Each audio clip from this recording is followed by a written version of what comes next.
A continuación tenemos el capítulo 4 del libro de Teoría de la Educación de Randall Carrera sobre teoría de la educación en los campos de la tecnología, de la información y la comunicación, o lo que se conoce popularmente como las TICs. Ok, tecnologías de la información y la comunicación y su influencia en el contexto sociocultural. En primer lugar, ¿qué es lo que hay que comprender por las TICs? Lo podemos entender como dispositivos tecnológicos, tanto lo físico, o sea el hardware, como los programas respectivos, el software, que permiten hacer varias cuestiones, por ejemplo, editar material, información, producir información, almacenarla, intercambiarla y transmitir datos entre diferentes sistemas de información. ¿Para qué? Porque esto va a facilitar la gestión, o sea, el manejo de la misma, de toda esta información, y el acceso al conocimiento por parte de diferentes grupos y estratos sociales. Entonces, las TICs son un medio tecnológico que nos permite utilizar y producir información tanto para consumo personal como para transmitirla en otros contextos. ¿Cuáles son algunas características de las TICs? De acuerdo al libro texto de este curso, tenemos la inmaterialidad, la interactividad, la interconexión, la instantaneidad y la penetración en todos los sectores. A ver, la inmaterialidad, ¿en qué consistiría? Se refiere a que la información se transmite allende barreras espaciales o temporales. Recordemos que antes la información literalmente se transmitía de manera física, o sea, por ejemplo, el periódico, si fuera un periódico o una carta, tenía que ir personalmente, irse a dejar. No era algo que se podía compartir en tiempo real. Lo que ocurría en San Vito de Cotobruz de Costa Rica podía haber tardado algunas horas en que ocurriera en Osa, por ejemplo. Entonces, una de las características y facilidades que tienen las TICs es que logra romper estas barreras. Ve incluso hasta un video. Acuérdese, en la década de los 90, para usted conseguir una película tenía que ir directamente al videoclub. Bueno, cuando antes existían los videoclubs como Blockbuster. Ahora Google, YouTube. Incluso hasta no hace falta mandar la película, usted manda el enlace. Entonces, en esto se refiere a la inmaterialidad.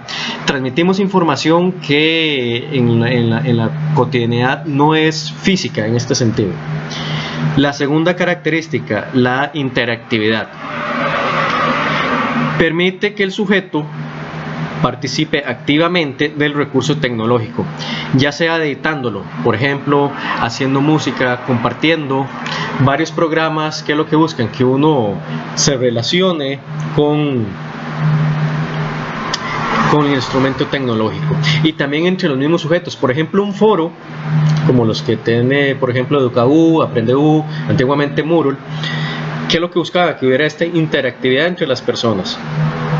La persona que está en Cotobruz se puede comunicar con el que está en Santa Cruz en el mismo foro. Entonces participan y van tanteando. Por ejemplo, pedir que compartan un archivo. Ahí ya hay una interactividad, una participación activa. Tercer característica, la interconexión. La información puede ser recibida y enviada por distintos canales. Vea que hoy en día tenemos una facilidad que antes no existía. Usted ahorita, por ejemplo, con esta cuestión que tenemos del coronavirus, usted puede recibir información por correo electrónico, por el Facebook, por el YouTube, por el WhatsApp, entre otras maneras o otros canales. Incluso usted puede estar viendo algo en las noticias, piensa en un televisor común y corriente, tomar el teléfono, grabarlo y enviar ese material de una vez. Entonces se permite este trasiego, tráfico de información a través de distintos canales. La instantaneidad es casi inmediata. ¿A qué se refiere esto? Uno claramente partiendo de lugares donde haya buena conexión, ¿verdad? Y el sistema no esté cayéndose frecuentemente, la comunicación es casi instantánea. Por ejemplo, WhatsApp es un ejemplo maravilloso de esto. Usted manda un mensaje ahorita y la persona lo recibe, si no hay ningún inconveniente, inmediatamente. ¿Qué es lo que tarda la comunicación entre una y otra? Lo que dura el mensaje y lo que la otra persona tarde en abrirlo y escucharlo. Entonces, la instantaneidad es una característica de las TICs. Vean en esta situación en la que hemos estado a nivel país por la emergencia, si bien la información ha tardado un poco en pasar, es porque se ha tenido que ir produciendo, pero en el momento en que está producida se manda a los respectivos canales, en este caso nuestro, en los correos institucionales. La última característica es la penetración en todos los sectores. Realmente son pocos los espacios humanos donde las TICs no han ejercido una incidencia casi total. Pero por espacios humanos no me refiero geográficamente, porque claramente hay diferencias de brechas. Eso es otra cuestión. Nos referimos ya en la vida humana, por ejemplo, el espacio cultural, el espacio religioso. Vean, por ejemplo, que la diócesis de Punta Arenas o la de San José envió información a través de WhatsApp diciéndole a sus feligreses que por favor, en lo que se llama el saludo fraterno, no se dieran las manos por cuestiones de salubridad. Entonces vean que incluso la TIC está siendo utilizada en un espacio religioso. Entonces a eso es lo que se refiere, que son pocos los espacios humanos. No hablemos geográficamente porque eso ya claramente es otra historia, sino pocas las facetas de la vida humana donde las TICs no han tenido todavía una injerencia. Fuera de eso, su impacto tiende a abarcar muchos espacios. En relación de lo que se estaba diciendo, de la influencia que tienen las TICs en distintos espacios humanos, nótese que las TICs tienen una influencia por lo menos en dos grandes ámbitos sociales. Pueden haber más, pero aquí para fines de la lectura los reducimos a dos, que se pueden vincular a otros: el ámbito social y el ámbito cultural. A ver, con el ámbito social, las TICs se han presentado con unas nuevas generaciones, o nos han presentado una nueva generación que antes no se tenía. Por ejemplo, los nativos digitales. ¿Qué son los nativos digitales? Nueva generación de personas que, dependiendo del contexto en que se encuentre claramente el acceso a la información, generan nuevas formas de comunicación, de entretenimiento, incluso de socialización. Piensen algo tan simple como los grupos de WhatsApp, los grupos de Facebook, los memes que se comparten por arriba y por abajo, que tal vez personas mayores, y dependiendo, insisto, al acceso que tengan, puede ser que no comprendan esto. Vean que incluso hasta las TICs se han convertido en medios para incluso transmitir enojo. Se presenta X tema, a veces no bien comprendido, pero gente enojándose. Veanlo como ha estado en las noticias recientemente. Se da algún caso de que alguien era sospechoso del coronavirus y la gente empieza a canalizar su enojo. ¡Qué barbaridad! A través del Facebook. Entonces han generado nuevas maneras en que la gente se relaciona, que no era la misma la que tenía generaciones previas. Esto también ha implicado, además de tener nativos digitales, tener migratorios, generaciones migratorias, en que han tenido que ir poco a poco aprendiendo a cómo funcionan estos nuevos sistemas de comunicación, ya sea para comunicarse realmente con otras personas o bien por cuestión laboral, por decir algo. Por otra parte, ha habido una influencia de las TICs en el ámbito cultural. Las nuevas y complejas formas de comprender los factores que estructuran la cotidianidad pueden afectar la visión del mundo, el conjunto de valores, folclore, lenguaje, tradiciones profundas, entre otras.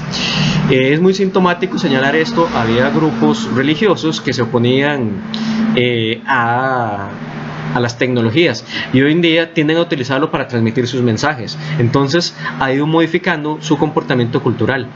Otro ejemplo sería, hay un proyecto de rescate musical indígena que se llama Girondai, con J, que el proyecto Girondai lo que pretende es, a través de la tecnología, rescatar música bribri, cabeca, básicamente talamanqueña, de sus cantautores o intérpretes ya ancianos o bien generaciones jóvenes, y esto les ha ido impactando en cómo preservar su cultura, su idioma, su religión. Entonces las TICs también muestran esta influencia. En este caso el ejemplo que les estoy poniendo es de rescate cultural, pero también pueden lograr impactar en cómo se relacionen ciertos individuos, como el ejemplo que les ponía de la feligresía. Ahora utilizar WhatsApp para indicar dictámenes o directrices de la curia. en relación a las sociedades de la información y el conocimiento, o SIC, en la educación. ¿Qué son las SIC, o las sociedades de la información y el conocimiento? Es una sociedad no necesariamente ubicada temporalmente o espacialmente en la misma provincia, por ejemplo, o en el mismo espacio geográfico de una sociedad física. Sociedad de la información quiere decir aquella masa humana que basa su principal modo de producción en el uso de la información, dando una comercialización del conocimiento producido por los avances científicos y tecnológicos. O sea, la sociedad de la información no es algo que coincida o corresponda literalmente con un espacio geográfico. ¿Por qué? Porque pueden haber sociedades físicas en que no tienen acceso a la información, ¿ok? O no están al día con las sociedades de la información. Entonces, por sociedades de la información no se entienda necesariamente un espacio geográfico, sino en el entendido de que se refiere a un cúmulo de personas que utiliza la información como modo de producción. ¿Esto qué implica? Una inversión económica de los gobiernos mediante políticas públicas en tecnología y formación especializada. Hacer de la información el modo principal de producción implica que hay que invertir en producir la información, tanto en investigaciones, estudios de campo, la cuestión especializada que se requiera, crear las plataformas necesarias.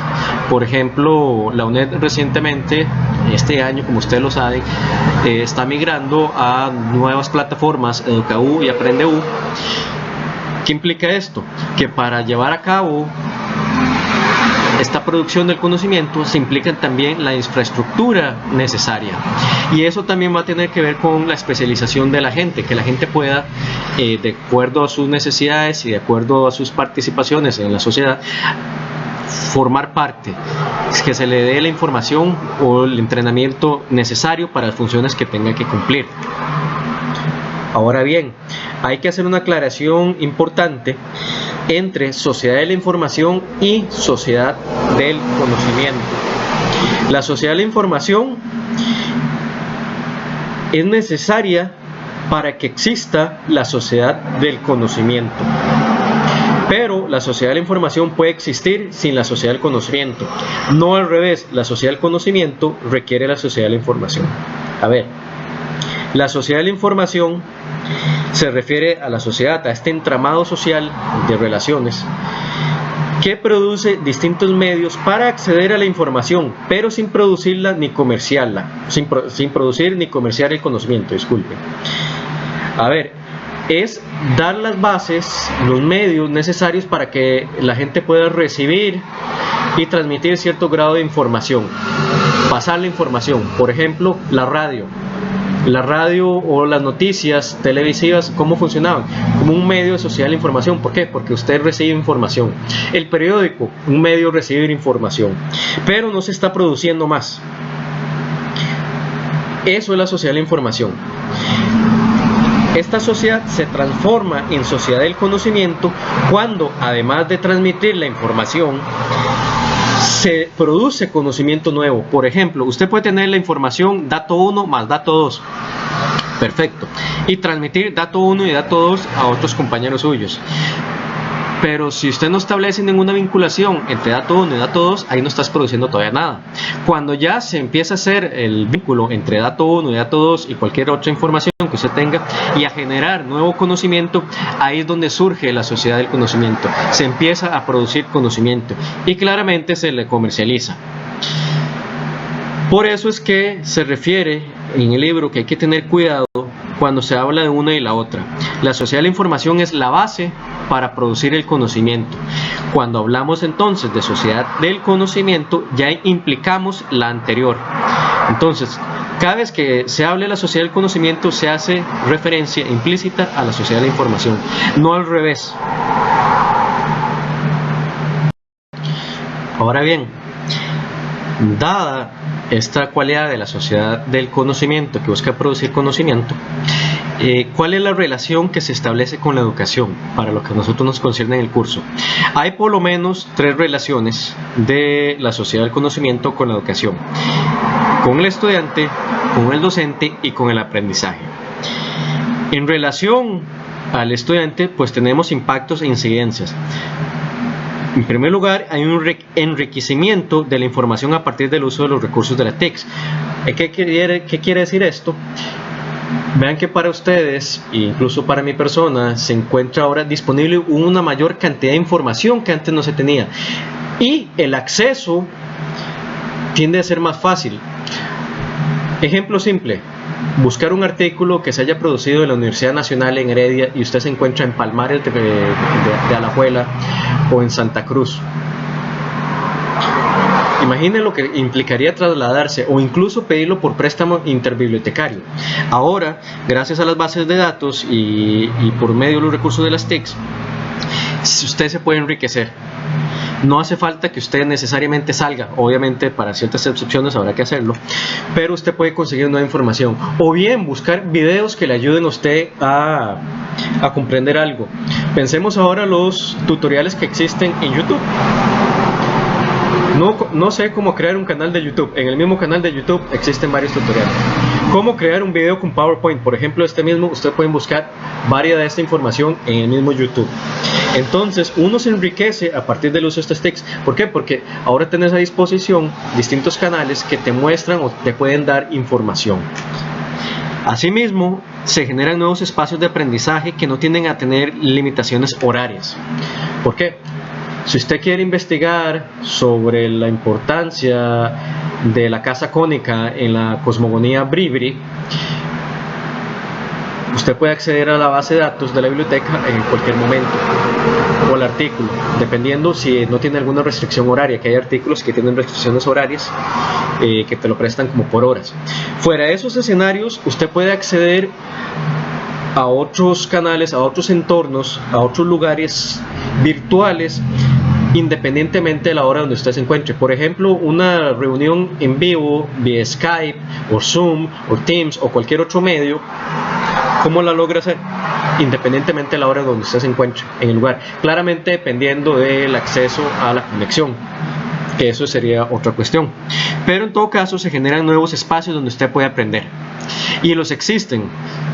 Lugares de hacer prácticas, lugares donde usted, por ejemplo, incluso en el mismo Facebook surgen grupos para compartir textos, por ejemplo, de historia o de filosofía, historia del arte, historia de la religión. Por otra parte, se supone un análisis crítico de la información. Esto tiende a ser problemático y nos lleva al punto negativo. ¿Por qué? Porque la idea es, en la buena teoría, que el estudiante tenga la capacidad de poder discernir de la información. Lamentablemente sí hemos visto que hay muchos casos de informaciones falsas, las famosas fake news, que mucha gente comparte información sin siquiera hacer el mínimo grado de investigación de si es verídica o no verídica, sin confrontar la fuente. Las TICs en relación con el estudiante supone o pone de parte del estudiante a que tenga una postura crítica, que no se crea cualquier cosa que aparece. Lo que nos lleva propiamente al punto negativo. Tiende a haber una falta de responsabilidad a veces por parte del estudiantado. No generalizo, pero incluso en mi experiencia como docente hay estudiantes que me han dicho: profe, pero lo encontré en internet, como si esa fuera la respuesta correcta. No. En internet hay un montón de cosas, entonces hay que saber discernir la información. A veces, lamentablemente, hay poca asimilación de contenidos por parte del estudiantado. Se le puede dejar X material, lo vio si es que comprendió el asunto. O bien, el caso número uno que tiende a afectar a la docencia: los plagios. Hay plagios de plagios. Ustedes se pueden investigar, pueden poner en una base de datos como en Google Scholar o Google Académico o Esquielo, tipos de plagio, y verán que hay tipos de plagio, por ejemplo, que es el directo, que es donde la persona intencionalmente busca hacer plagio, y esto que sin querer la persona cometió plagio porque no supo cómo citar. Entonces, las TICs se traen en esta nueva sociedad donde se busca producir conocimiento, pues nos traen muchas ventajas para el estudiantado, pero trae unas desventajas que hay que irlas paliando paulatinamente. En relación al docente o a la docencia, pues también igualmente genera impactos e incidencias. Por ejemplo, hay unas nuevas maneras de relacionarse con el estudiantado, sincrónica y asincrónicamente. Sincrónica sería en tiempo real, escogiendo un horario que puede ser perfectamente fuera del horario habitual, foros, teleconferencias, entre otras. Y asincrónicamente sería que no sea en tiempo real, por ejemplo correos electrónicos. Los mismos foros pueden programarse de esa manera, blogs, otras plataformas como Google Classroom, la EducaU y entre otras. ¿Cuál se escoja? Pues va a depender de las necesidades y las particularidades del caso, ¿verdad? Por ejemplo, para esta tutoría yo preferí hacerlo asincrónicamente, pensando en que no todos ustedes se podrían conectar simultáneamente, y por todos ustedes me refiero a todos los estudiantes de los distintos centros del país, y que pues estamos ante una emergencia nacional en la que sé que no todos tienen acceso a internet o a veces dependen de los datos. Entonces, la manera en que uno escoja relacionarse con el estudiantado pues también va a depender de propiamente el estudiantado que uno tenga y las necesidades particulares de uno y de la zona donde uno viva. Por otra parte, genera nuevos espacios de participación destinados a suscitar el análisis y la opinión personal. Por ejemplo, pueden darse especies como congresos virtuales o talleres para los docentes, donde nosotros podamos coincidir en espacios virtuales, no necesariamente de manera física. O lo mismo el ejemplo que les ponía de los grupos de Facebook que comparten información como libros, prácticas, por ejemplo. Asimismo, por medio de las TECs se cuenta con espacios para acceder a la información actualizada a la materia pertinente. Esto ha sido una gran ventaja para la docencia. ¿Por qué? Porque antes el recurso era de manera física. Una anécdota, cuando yo hice mi primera tesis, dependíamos de los libros que hubieran en la biblioteca. Mandar a traer un libro implicaba uno tener el recurso económico para poder traer el libro, además del tiempo de espera, lo que eso implicaba, unos 2 a 4 meses.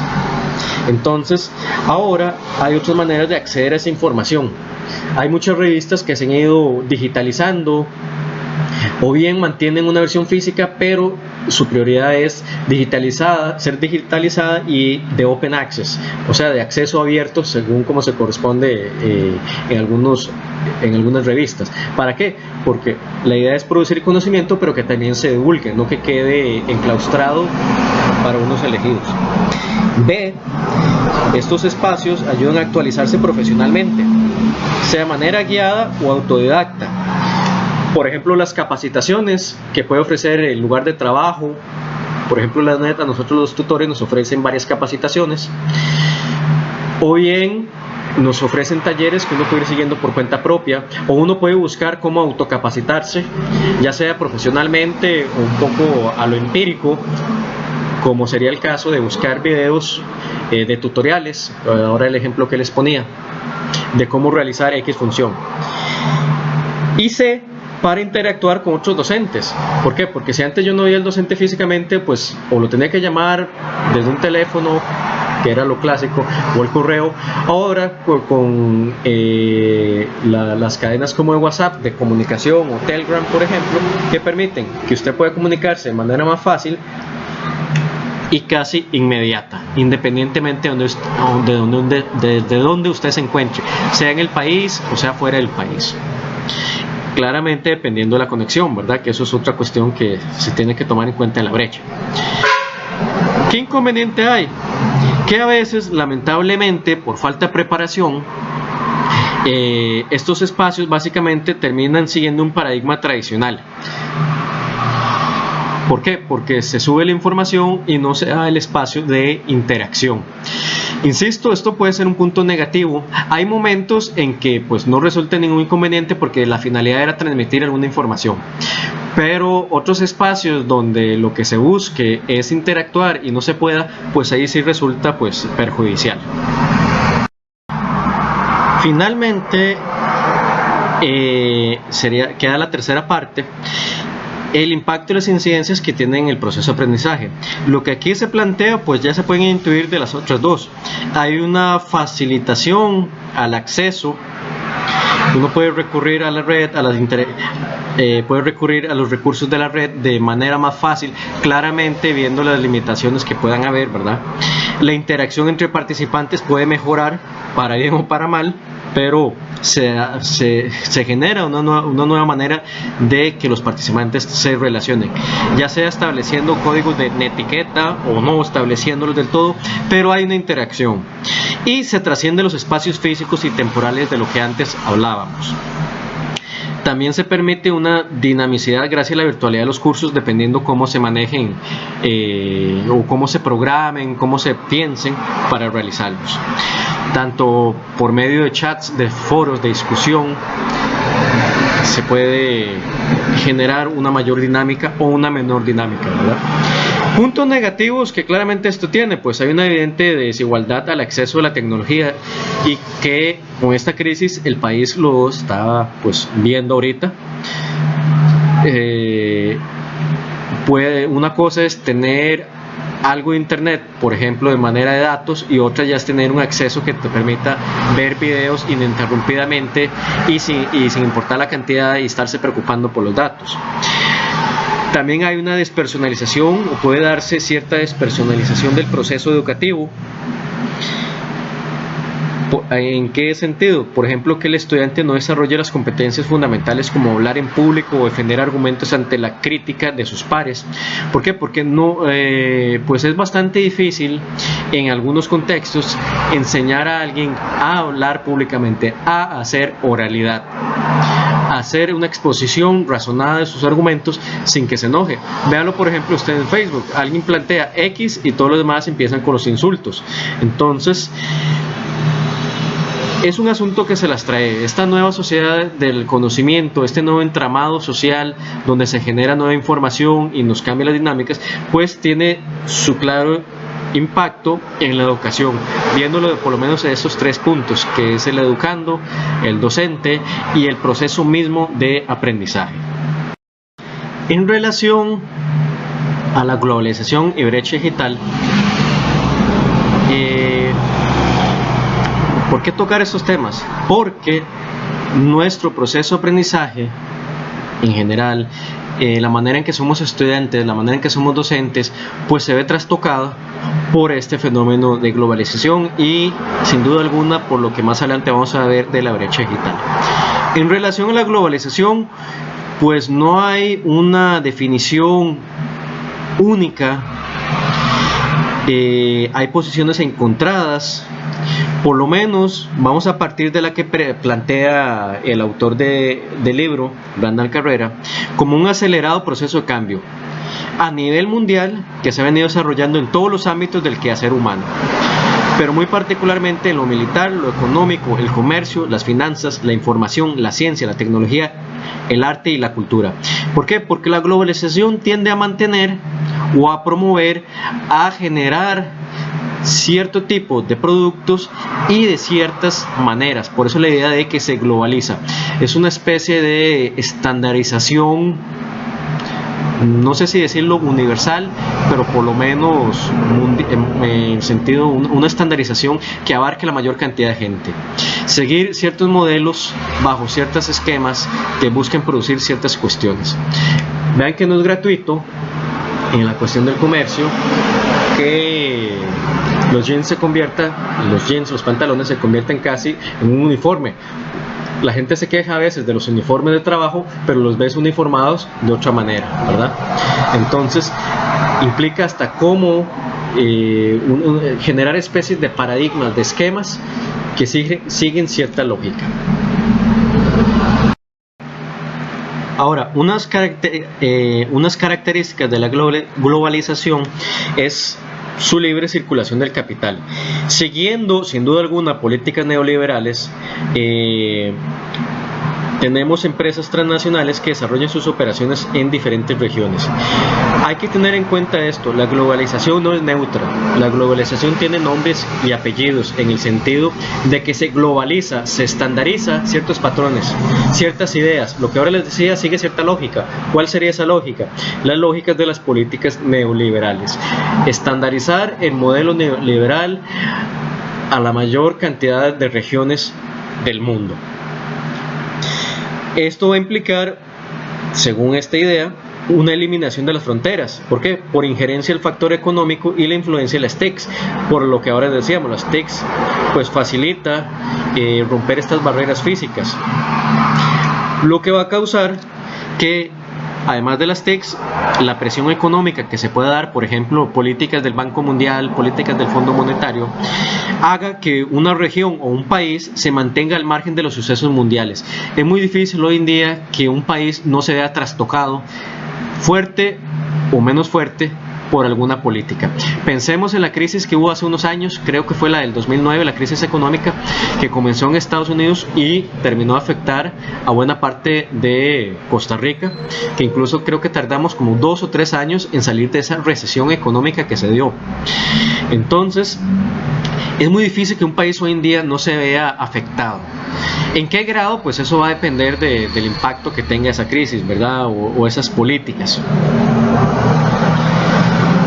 Asimismo, hay una importancia particular de la información y la tecnología. Se establecen mecanismos para la interconexión de diversas regiones. Como, por ejemplo, se pueden establecer convenios, y esto tiende a hacerlo las universidades, en que, voy a poner un ejemplo ficticio, que la Universidad de Costa Rica establezca un convenio con la Universidad de España. ¿Para qué? Para tener acceso a sus bases de datos. La globalización pues ha planteado esta cuestión referente a la información y la tecnología. ¿Cómo establecemos mecanismos de interconexión para diversas regiones? ¿Okay? Esa es una característica que busca entonces ampliar las maneras en cómo se accede a la información y cómo la misma tecnología se pone disponible o por lo menos se populariza. También esto va a llevar, o bien otra característica va a ser la apertura a todas las esferas del ser humano. Lo que ahora estamos hablando de las TICs, de que es muy difícil que las TICs y la sociedad del conocimiento en general no toquen ciertos aspectos humanos. Además de lo económico y lo tecnológico, que es claramente obvio de acuerdo a nuestro contexto globalizado, neoliberal, también afecta a otros ámbitos de la vida humana. Piensen ustedes, por ejemplo, en el ritual católico, como muy curiosamente se ha puesto a la tecnología al servicio de la romería virtual, por ejemplo. ¿Okay? Entonces, la globalización, por lo menos como la estamos planteando desde el libro texto, por algún lado plantea política neoliberal, eliminación de fronteras, acceso a la información y disponibilidad de la tecnología para poder acceder a esa información, impactando claramente en las esferas del ser humano. Como todo en la vida, existen posiciones a favor o en contra, en este caso, de la globalización. Como les he dicho al inicio de la definición de la globalización, es difícil dar una definición única porque hay distintas posturas. Por ejemplo, y aquí haciendo una reducción de estas posturas, sin entrar en mucho detalle, hay personas que defienden la globalización aludiendo a que países pequeños pueden beneficiarse del acceso a los descubrimientos en materia de salud, tecnología, industria, entre otros. Se descubre algo en Neozelandia, perfecto, lo podemos replicar en otros lados. Se generan nuevas opciones laborales. Sí, es cierto, se generan nuevas opciones laborales porque van surgiendo nuevas necesidades. No obstante, también tenemos las principales críticas. Por ejemplo, se establecen nuevos mecanismos de dominación, tanto económico, social y cultural. Porque si bien pueden darse nuevos descubrimientos, quien tenga el acceso, y ahora bajo la lógica de patentizar los descubrimientos científicos, va a implicar que alguien esté por encima, lamentablemente, del otro. Alguien va a adquirir mayor ventaja. Entonces, Esto no es nuevo, vea que aparecen pues a veces patentes de ciertas vacunas, o quiénes son los primeros que son beneficiados, si hay algún descubrimiento tecnológico, quiénes son los primeros que lo van a explotar y demás. Entonces por eso se refiere a que se generan, lamentablemente desde las posturas que están en contra de la globalización, nuevas maneras de dominar a no solo personas individuales, sino incluso masas. También puede llevar a la pérdida de identidad cultural. ¿Por qué? Porque, recuerden, globalización tiene que ver con una estandarización de un modelo. Al estandarizar ciertos modelos, se van a estandarizar ciertos comportamientos, ciertos patrones que se van a ver como apropiados. Vean hay un video musical de Rammstein que se llama We Live in America, donde el video está en alemán, aun cuando uno no lo entienda visualmente, el video nos muestra cómo ciertos elementos son globalizados. Coca-Cola, Mickey Mouse, los cigarros, que tal vez antes no se conocían los cigarros en otro lado, y ¿qué pasa? Se globalizan, se popularizan, y trayendo claros problemas con ellos, ¿verdad? Entonces puede haber cierta pérdida cultural. En el caso, por ejemplo, de los pueblos indígenas en Costa Rica, a veces un problema que se enfrentan es que hay poblaciones en que prefieren aprender el español o incluso el inglés que el propio idioma natal, en este caso el respectivo idioma indígena. Y como tercer punto, no hay una plena participación equitativa en la toma de acuerdos o recibimiento de beneficios, lo que antes les mencionaba con los nuevos mecanismos. ¿Por qué? Porque es difícil establecer como una especie de árbitro que venga a normar quién se lleva qué beneficios. Piense, por ejemplo, el TLC con la Unión Europea, que la Unión Europea pretendía introducir sus productos lácteos. Eso claramente iba a golpear las economías de Centroamérica. ¿Por qué? Porque ellos querían introducir el sobrante, el excedente que tenían de los productos lácteos, cuando en Centroamérica pues los excedentes no son de la misma calidad como los de Europa. Entonces no hay una plena participación equitativa en las tomas de acuerdos o de qué es lo que se recibe. Ok, en cuanto a la brecha digital, esto es algo que acompaña lo que hemos venido hablando. La brecha digital la podemos entender como la separación existente entre personas, y entendemos personas tanto a nivel individual como a nivel macro, comunidades, estados o incluso países. Entonces, es una separación que mantiene a personas que utilizan las tecnologías de la información como parte de su rutina diaria, separadas o alejadas de aquellas que no tienen acceso a las mismas, y aunque lo tuvieran no saben cómo utilizarlas.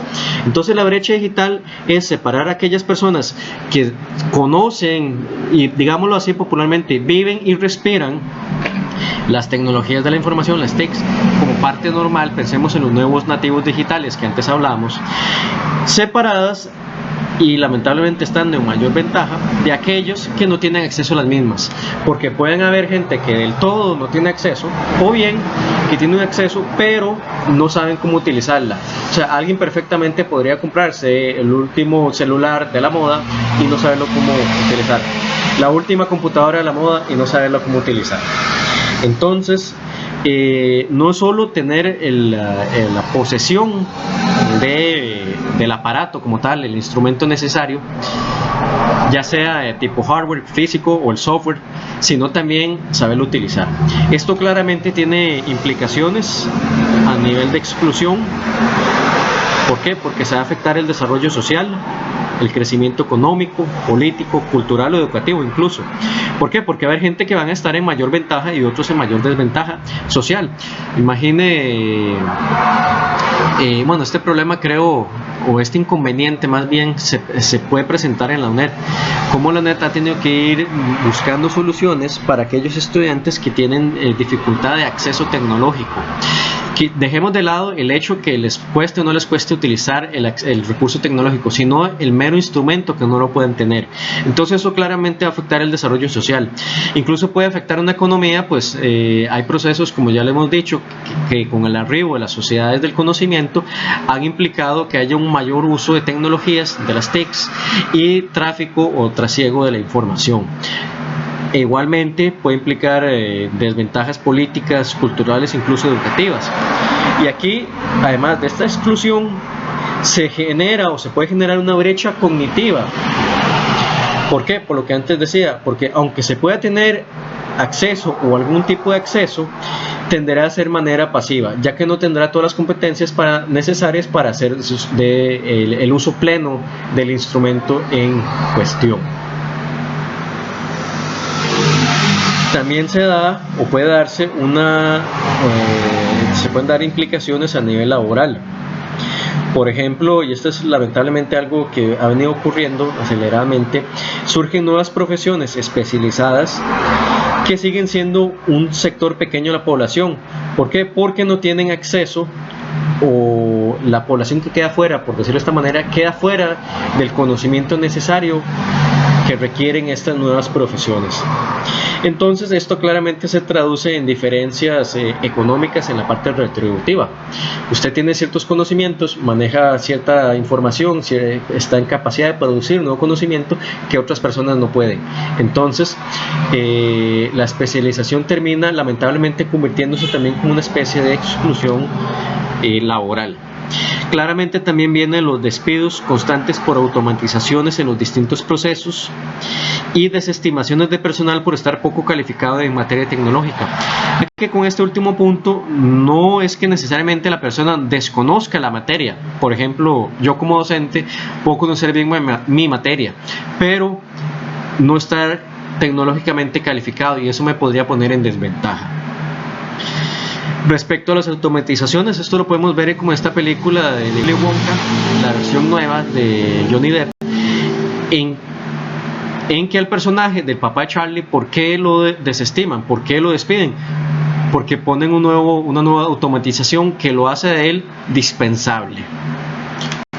Entonces, estas cuestiones de la brecha digital también van a acompañar la globalización